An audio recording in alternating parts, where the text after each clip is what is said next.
सुकृति व गौरव शादी के बाद गुरुग्राम में रहने लगे। दोनों का ऑफिस वहीं है। वैसे लॉकडाउन की वजह से आजकल वर्क फ्रॉम होम कर रहे हैं, सो दोनों का अधिकतर समय घर पर ही बीत रहा है। सुकृति दिल्ली की है तो उसका अपने परिवारजन से मिलना जुलना हो जाता है, किंतु गौरव का घर आगरा में होने से उसका घर वालों से मिलना कम हो पाता है। आज लंच करते हुए मम्मी का फ़ोन आया तो गौरव बार बार यही कह रहा था, आते हैं, जल्दी ही मिलेंगे, कुछ दिनों में आकर मिलते हैं। बात खत्म करते हुए सुकृति कहने लगी, क्यों ना हम आगरा चलें, अगला वीकेंड वहीं मनाते हैं, सबसे मिलना हो जाएगा और 2 दिन संग रह भी लेंगे। आइडिया तुम्हारा अच्छा है, मन तो मेरा भी जाने का है, तो फिर चलते हैं। तुम कल फ़ोन पर मम्मी को आने का बता दो। सुकृति आगरा जाने के प्रोग्राम से खुश थी। उसे अपनी सासू माँ बीना जी से मिलकर अच्छा लगता है। घर में सास ससुर के अलावा जेठ जेठानी शिल्पी और उनके 3 साल की बिटिया गिन्नी भी है। खैर नियत समय में से हम आगरे के लिए निकल लिए और समय से पहुंच गए। सबसे मिलकर बहुत अच्छा लग रहा था। गौरव तो पहुंचते ही गिन्नी संग खेलने में लग गया। दोनों की पसंद का खाना बीना जी ने बनाया।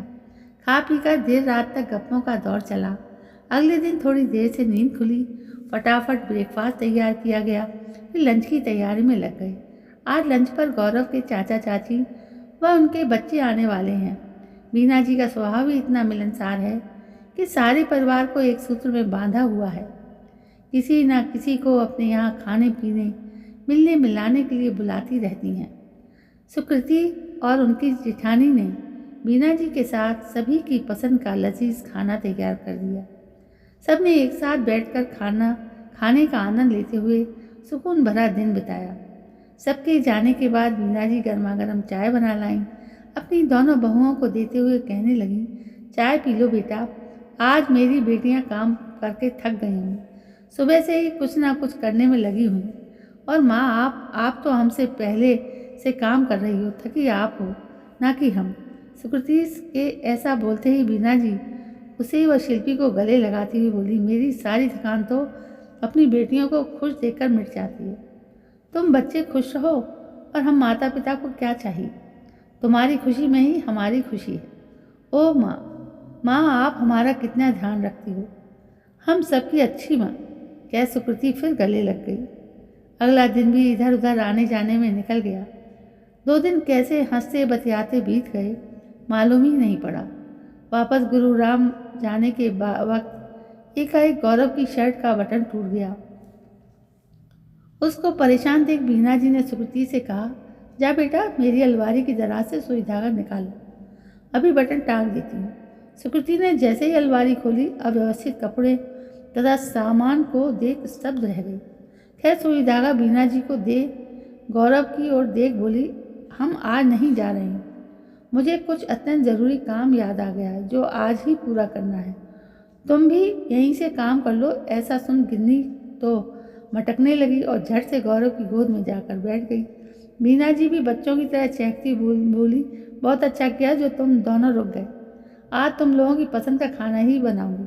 माँ सुकृति बीना जी की बात बीच में काटती हुई बोली, क्या आपके कमरे में कुछ देर अकेली बैठ सकती हूँ, कुछ काम करना है। कैसी बात कर रही है बेटा, तेरी माँ का ही तो कमरा है, पूछने की क्या ज़रूरत है। वैसे भी तुम्हारा अपना घर है, जहाँ मन करे उठो बैठो। बेटी मेरी बिटिया रानी, हाँ माँ। कह सुकृति अपने ऑफिस से छुट्टी ली, फिर बीना जी के कमरे में चली गई। अलमारी खोल एक एक कर सभी कपड़े बाहर पलंग पर रखे, उनकी तह बना उन्हें जमाती गई। अब कुछ ब्लाउज के हुक टूटे हुए थे तो सुई धागा से वापस टांग दिए। जिन पेटीकोट के नाड़े ढीले लगे उनमें नए नाड़े डाल रखे, अच्छे से तह बनाकर अलमारी में रख दिए। सबसे बाद में जो भी अव्यवस्थित सामान डब्बों में रख दिया हो उन्हें भी व्यवस्थित ढंग से रख दिया। छोटे छोटे गहने जैसे गले की चैन या कान के टॉप्स जरूर अलमारी के ही लॉकर में डब्बों के अंदर भलीभांत जमा दिए ताकि आसानी से देखकर पहने जा सके। अलमारी का काम करने में करीब 2-3 घंटे लग गए।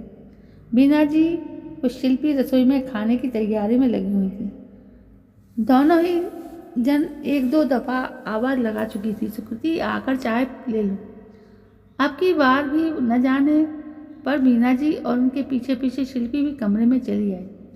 सुकृति को अलमारी खोले देख जैसे ही वीना जी की नज़र अंदर की ओर गई, एकाएक मुंह से निकला, अरे ये क्या, मेरी अलमारी, सभी कपड़े व सामान अपनी जगह करीने से सजे हुए दिखाई दे रहे हैं। अच्छा, तो इतनी देर से यही काम कर रही थी। बहुत ही अच्छा किया जो तूने सभी कपड़े या तथा सामान सही ढंग से रख दिए। सोच तो कई दिन से मैं भी रही थी ये काम करना है, पर व्यस्तता तथा घुटने के दर्द की वजह से टालती जा रही थी। खैर मेरी बेटी ने कर दिया, शाबाश मेरी बच्ची। माँ, आपसे कुछ कहना चाहती हूँ। आज मैंने एक छोटा सा काम किया है, पर न जाने ऐसे कितने ही व्यक्तिगत कार्य होंगे जो घर की तमाम जिम्मेदारियां, व्यस्तताओं तथा घुटने की तकलीफ की वजह से आप नहीं कर सकती हो। ना तो मेरा ना ही शिल्पी भाभी का ध्यान कभी इस ओर जा पाया कि आपको छोटे छोटे कार्यों में भी हमारी मदद की ज़रूरत पड़ सकती है। यदि हम लोग अनजाने में ना समझ सकें तो आप तो शिल्पी भाभी या मुझसे हक के साथ वे सभी पर्सनल काम करने को कह सकती हैं जिन्हें करने में आप असमर्थ हैं। माँ, हमेशा आप इतना प्यार देती हो, ज़रूरत से ज़्यादा हमारा ख्याल रखती हो, दिन भर बेटी बेटी बोलती रहती हो, तो बेटी के कर्तव्यों फर्ज का भी हमसे निर्वाह करवाओ को क्यों ना वे सभी काम आप हमसे करने के लिए कहें जो किसी कारणवश नहीं कर पा रही हो। माँ, कहने भर से हम बहुओं को बेटियां मत मानो। हमारे ऊपर अपना अधिकार समझ अपने दिल की हर बात हम दोनों से साझा कर। जो भी आपके मन में काम के प्रति विचार विमर्श हो रहा हो या करने की सोच रही हो, तुरंत एक आवाज़ दे हमसे कराएं। आपके इस व्यवहार से ही हम सही माने में आपकी बेटियां बन सकेंगी। माँ, हमारी खुशियों का ध्यान रख। हमारे मन माफिक काम करते रहने से सिर्फ और सिर्फ हमारे लिए ही सोचते रहने से हम आपकी बेटी कहलाने लायक नहीं हो सकेंगे। इसलिए ज़्यादा सोचे समझे बिना वो सारे काम हमें करने को कहें, इसे करने में आप परेशानी महसूस करें। माँ, एक बार फिर दिल से यही बात कहना चाहूँगी कि आप पापा जी दोनों ही अधिकार और अपनेपन से मुझे और शिल्पी भाभी से जो भी काम या फिर मन की बात कहना चाहें कहें, और हमेशा ही कहते रहें। ठीक है मेरी बच्ची, ठीक है। भावविवल हो वीना जी बोली, आइंदा से तुम दोनों से कुछ भी कहने से ना तो सोचूंगी ना ही हिचकूंगी। सालों से सोचती थी ईश्वर ने एक बेटी दी होती, कितना अच्छा होता, अपने मन की कह सुन पाती। पर मुझे क्या पता था इस जीवन में एक के बजाय दो बेटियां मिलेंगी जो अपनी माँ से बेइंतहा प्यार स्नेह करेंगी। कहती कहती वीना जी ने दोनों को गले लगा लिया और उनकी बेटियां भी उनसे मासूम बच्चे के हाथ लिपट गईं। आज भूख हड़ताल है, लंच नहीं मिलेगा क्या? गौरव की आवाज़ सुन सब कमरे से बाहर आए। वीना जी हंसी हुई कहने लगी, तेरी पसंद का ही खाना बनाया है, जल्दी से आ जा और सबको भी खाने के लिए आवाज़ लगा दी। तुम सभी बैठो और मैं गर्मा गर्म फुलके सेक खिलाती हूँ। वीना जी की बात खत्म भी नहीं हुई थी कि सुकृति और शिल्पी ने लगभग एक साथ ही कहा, फटाफट लंच निपटा, हम सभी बाजार अथवा मॉल जाएंगे, फिर वहीं से माँ और पापा के लिए उनकी पसंद के कपड़े खरीदेंगे। हाँ हाँ बिल्कुल, बहुत सारी शॉपिंग करेंगे। वीना जी के कहने का अंदाज ही कुछ ऐसा था कि सभी की सम्मिलित हंसी से घर गूंज उठा। तो दोस्तों, ये होते हैं ऐसे परिवार जिसमें प्यार ही प्यार बसा होता है। यदि आपके आसपास भी कोई ऐसी परिवार है जिनमें इतना प्यार है तो प्लीज़ मुझे कमेंट करके ज़रूर बताएं। कहानी कैसी लगी आपको? लाइक शेयर कमेंट ज़रूर करें और मेरे चैनल को सब्सक्राइब करना ना भूलें।